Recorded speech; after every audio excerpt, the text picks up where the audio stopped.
Everyone, welcome back again to another vlog and another video. And nakikita nyo naman dyan sa ating title nga tina-tina ta karon sa atong buhok. So magtina-tina ta guys. So ang akong buhok, as you can see, mauna siya ang color. Ayan. Mauna siya ang color. Last October, month of October, nakapariban ko. Kataas pa kaya akong buhok ato nga time. Pero wala ko ganahi manggod sa tumoy. Okay man ang riban, pero ang tumoy mo niya kay murag dry kaay siya. Mo nang gipakat na ko ang tumoy kay nagriban to after that mga month of December. Gipakat na ko ang tumoy kay para mawala lang yung parang sunog-sunog siya. Pero karon guys, ang atong buhaton kay mag-color ta og magpa-blacken ko. Ipaitom na ko siya kay para straight siya sa baba. Itom na gyud siya tanan. And kani akong gamiton guys, as you can see, gi-open na siya nako. Yan. Kani akong gamiton sa organic permanent hair color shampoo. Shampoo type siya. Basaon sana ko ang akong buhok and mag-video lang sa ako sa atong before. Mo ni ang atong before. Wala mo ko tig video good guys. Ako ra isa diri sa balay. So, mo ni ang atong before. Kani gyud ang akong gusto i-blacken oh. Kailain mo gud siya kay tan-awon. Mura siya kanang ikog sa kabayo manggod. Gusto na ko mag-blacken na lang jud ko kanang itom na lang jud tanan ang atong buhok. Dili na lang sa siguro ta mag color. Mag-try sa atong itom kay since na-start ko og kanang reband way back mga 2010. Yan. Way back 2010 na start og riban ng akong buhok. Wala na jud ko nakapaitom og buhok. So, mo ito man galing siya pero sa mga inaani diri na sa top. Tapos ang diri sa tumoy inaana na siya. So ang ending mura gid siya ikog sa kabayo. So lain kay siya tan-awon. So ang akong buhaton guys, ako ni siyang itom bisag kaning diri na lang gani siya maitom oh. Okay naman ko diri sa buhok kay bagong tubo. Ito man jud ang bagong tubo. So kaning diri sa tumoy jud ang ako ang dapat maiguan ni. Anyway guys, kani siya kay murag i-shampoo nimo siya pero i-mix sa nimo siya kay inani ang iyang sulod oh. Diri sa pikas ulang ko kabalo sa dapit ang ano ani. Pero wala man jud ni dili mo ni bleach na kaning mga ingon ani. Shampoo napalit ko ni sa convenience store guys. 25 yata ang buka. 35 yata ang bukan. Ambot nakalimot ko pero i-try na kong tan-aw ang resebo. Kung makita na ako ibutang na ko diha sa screen ang kumpila ang price ani. So inana siya nakalahi og butang ang duha ka ingredients niya. Isa na siya ka pack pero diri sa pikas na isa ka ingredients and diri sa pikas na isa ka ingredients. So ang ingon diri kay i-mix daw basaon ang buhok then use towel to drain excess water from the hair. So basaon ang buhok, trapuhan ang buhok tapos after that isuot ang gloves na siya gloves nga uban kani siya protecting gloves and also squeeze all out the content and mix evenly. So mo ni siya ang content nila. So mo siya i-mix tapos apply the mix hair color shampoo on hair and massage properly for best result. Leave for 20 to 30 minutes and rinse thoroughly with water. So ang akong buhaton basaon sa nako akong buhok guys. Balikan ta mo niya and i-mix na sa tani. So let's go. Sa ninyo ang kalat nga naa diha sa inyong mga atubangan. Okay, i-mix na to ang duha ka contents. Okay. White and brown po ang mugawas. Kailangan jud nimo siya abrihan og tibuok ang isa ka sachet. Para sa akong gibuhat, abrihan jud og tibuok ang isa ka sachet para makuha jud nato ang naa sa sulod or ang mix ang kung unsa man galing nang naa dira sa ilalim. Ambot no nganong wala nila gi-mix daan, pero base na something na mga contents na pag ma-mix daan daot siguro mo nang gilahi nila. Pikas-pikas. Ano ni siya guys ang atong i-mix. Simutin natin baka di kasya. As you can see guys, wala pa ko nakaano pero akong kamot na anay black. Namansa na siya. May nagmakuha dayon siya sa tubig no. Permanent hair color dayon ni siya guys. Ang akong gibutangan kaning taksanan sa bugas kay wala naman ni siya gigamit. Dugay na ni siya diha wala na siya gigamit.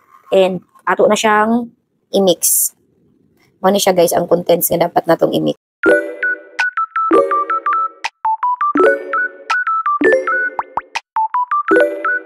Okay, so mag-gloves ko. Dili na ko gamito tong gloves nga gi-provide. Pero na siya gloves provided na nila. Pero,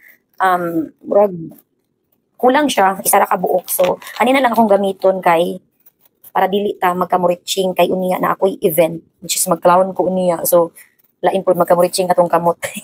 Magbalon twisting ra bata. So, ayun. Kanina lang akong gamiton. I don't know kung katul ba kaya ni siya or unsa ba kaya ni. Wala na siya excess water guys. So, ato siyang Now na tong baba. Ipitan lang sa nato.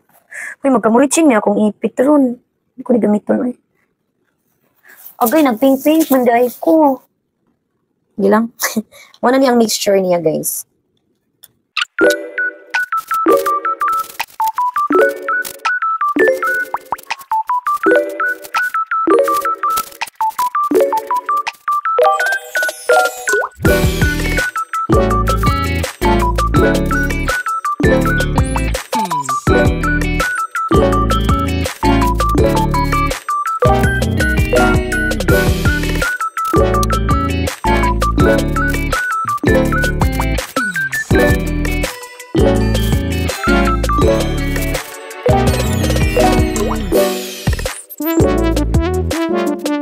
And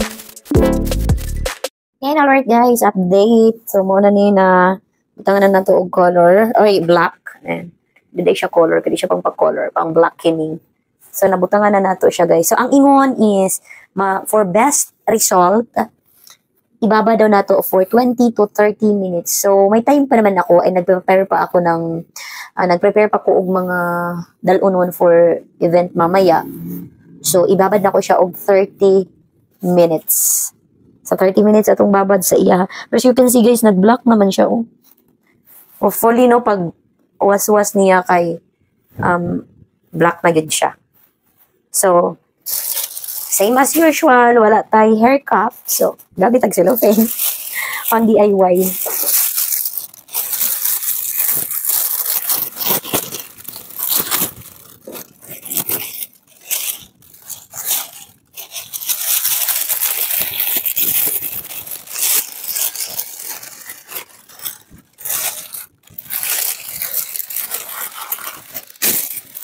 Uy.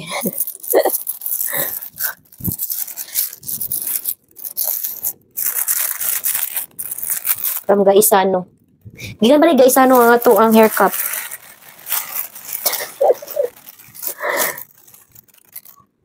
Tapos ipita na to. Ayun. So, ayan na. Again, ibababad ko siya ng 30 minutes. And babalikan ko kayo 30 minutes later. Time check. 10:42. 10:42? Klaro ba guys? 10:42. Balikan tamo niya later. After 30 minutes, banlawan na ako. Balik po ako. Alright guys, time check. It's almost 11:16 na po ng umaga. So, as you can see, nakaka 30 minutes na tayo plus na. Talagang sobra pa sa 30 minutes. And babanlawan ko na siya. Papikita ko nga po sa inyo guys. By the way guys, sa mga nagtatanong kung mainit ba, syempre kung lalagyan nyo neto, medyo mainit siya. Pero yung normal lang na init, kasi nga hindi nakakahinga yung ulo mo kasi binabalutan mo. Normal lang naman na init. Wala namang masakit ba sa ulo.